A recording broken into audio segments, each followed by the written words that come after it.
Le chef de la structure antiterroriste régionale de l'Organisation de coopération de Shanghai a déclaré que l'État islamique est devenu une menace majeure pour les pays membres.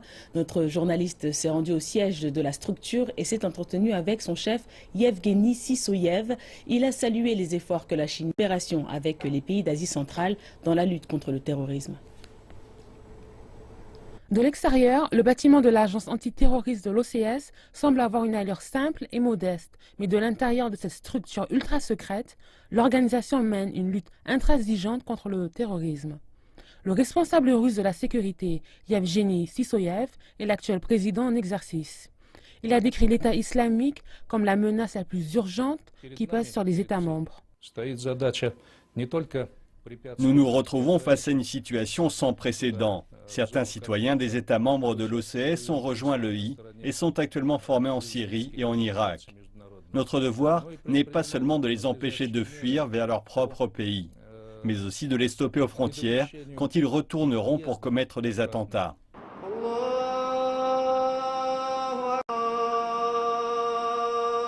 En 2014, les autorités de la région autonome du Xinjiang dans l'ouest de la Chine ont indiqué que des résidents ont traversé la frontière pour rejoindre les rangs de l'État islamique. À la fin 2015, l'OCS a identifié près de 1200 personnes provenant des États membres qui ont rejoint la secte terroriste. Par conséquent, Beijing n'a pas seulement renforcé la sécurité au Xinjiang, mais ces mesures sécuritaires ont aussi atteint l'Asie centrale. Une initiative saluée par l'OCS. La Chine a débloqué des fonds, fourni des équipements et un soutien organisationnel aux pays de l'Asie centrale. Par exemple, à la frontière entre l'Afghanistan et une région agitée du Tadjikistan, pays membre de l'OCS, la Chine a aidé à mettre en place un dispositif de sécurité à la frontière et aussi formé les militaires. Elle a également fourni les équipements nécessaires aux forces de sécurité du pays. Nous louons les efforts fournis par la Chine. L'OCS a déclaré qu'en 2015, son équipe antiterrorisme a tué 150 terroristes et arrêté plus d'1 millier de personnes. Des milliers d'armes et d'explosifs ont également été confisqués.